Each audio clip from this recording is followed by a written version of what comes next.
tributes have poured in from around the world for South Africa's Archbishop Desmond Tutu, who has died at the age of 90.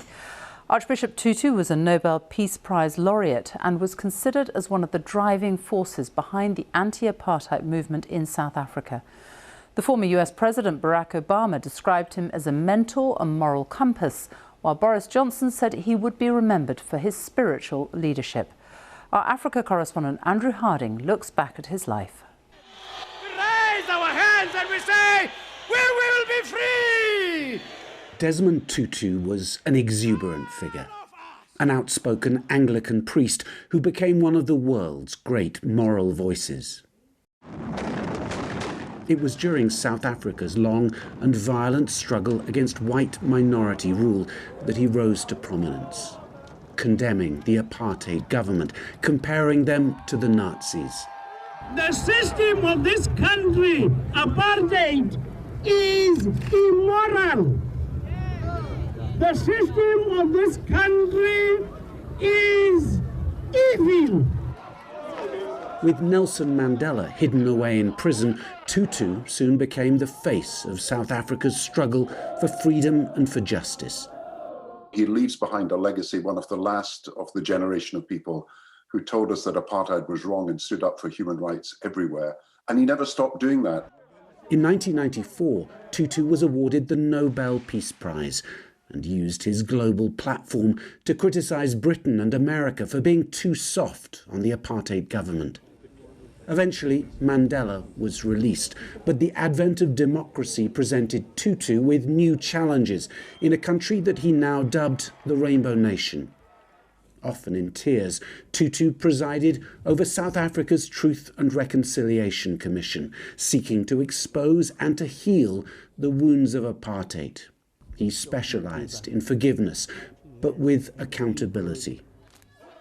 And that pursuit of justice continued, especially when South Africa's democratic politicians plunged into corruption. I am warning you that we will pray as we prayed for the downfall of the apartheid government. We will pray for the downfall of a government that misrepresents us. Inevitably, Desmond Tutu made enemies, but his genius was for winning people over. You could say, for provoking love. He said to me once that when he dies, he hopes the epitaph will be very clear, that Desmond Tutu loved, he laughed, he cried. And that's what he was. He was always a man of tremendous joy.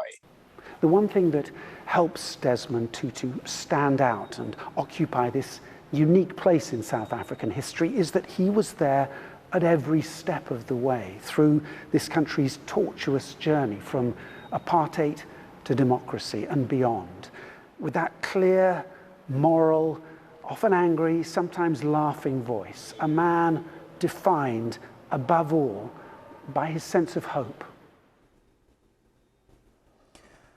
Well, flags will fly at half-mast across South Africa, and a week of tributes is being organised to remember Archbishop Tutu.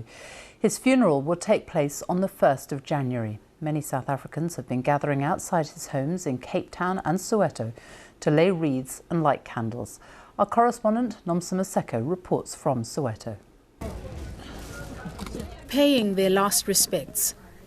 People from all walks of life dropped off flowers here at Desmond Tutu's Soweto home, demonstrating what the 90-year-old stood for. He was the voice of reason, the face of reconciliation, and South Africa's moral compass.